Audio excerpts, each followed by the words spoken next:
There's a pretty good suggestion right there. But in this case, made in plain view in open daylight at high noon. It's a little odd.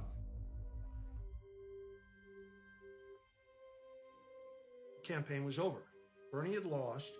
I was assisting and helping with a number of Facebook pages here in California. I started to see strange people appearing. Their posts were coming from American-sounding websites.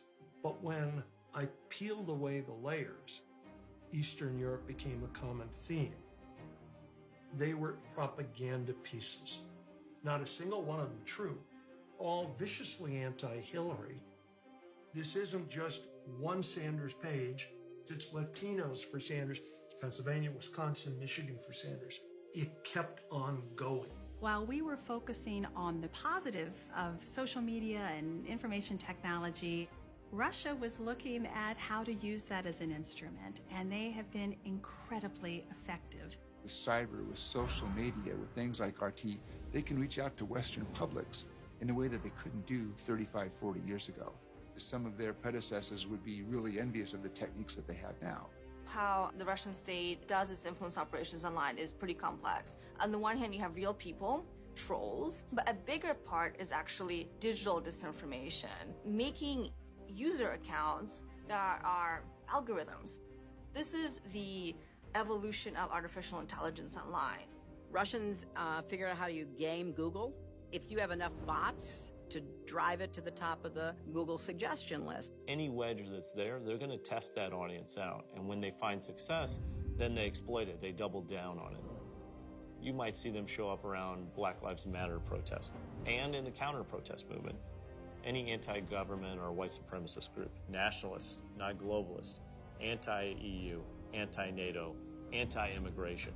Promoting the far right, promoting the far left, so that our politics become more polarized. Then Putin can feed lies to either side because they hate each other so much. If we're divided as Americans, then it's harder for us to stand up to that influence. They know that in the West, there's a tendency towards positivism. There's a tendency towards, well, I don't know, that's a story that's out there. We can't just discredit it. You know, we have to, maybe it's right. The Russians know that we do this as Westerners. They see it coming and they take it to the bank every single time. The Westerners are lazy. I mean, they don't do research. Russians have already done everything for them. And they know how to pack it and how to feed it to them. Russia wins the audience first and then directs them somewhere. It's very different from American approaches. Americans are impatient. You just create pictures, you create bios that look like accounts that are from these locations because people are more likely to take in information from people that look like them and talk like them. Follow everybody that's in that community, you retweet what they say, lowering the guard of that audience so they would accept Russian information or Russian views. Over time, begin inserting the content you want. In this office building in St. Petersburg, an army of trolls. They were even caught on camera, secretly filmed by a former employee.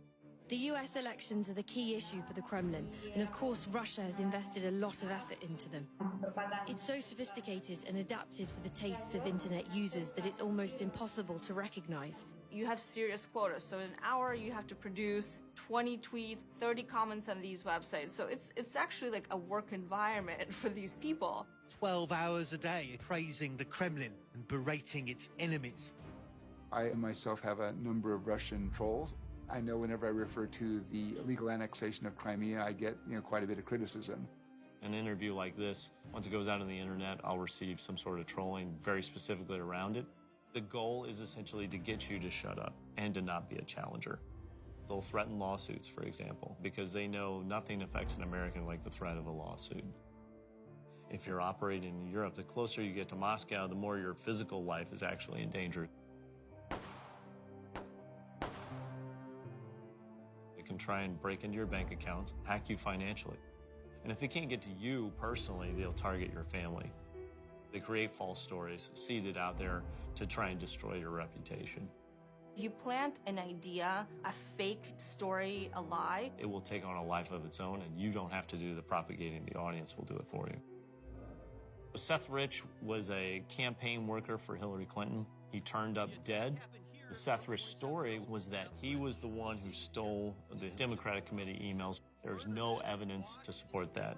To date, it's an unsolved murder, but it's propagated both by the alternative right, but also by groups like WikiLeaks, even to the point where you had Russian ambassadors show up and say, I think there might be something to this Seth Rich story. That doubt that's there really covers your hand over the longer term. And sometimes the most outrageous are the ones that you think that you don't want to dignify with a response to, but that I've subsequently learned that's a kind of dangerous proposition. John Podesta said, let's go, over to the pizza place, and all of a sudden it's a story about a child trafficking ring in the basement, which doesn't exist, in the pizza place. Resulted in a person who had been reading this stuff deciding that he would deputize himself to come up here with a gun, firing that weapon in the pizza parlor. But it just sort of never ends.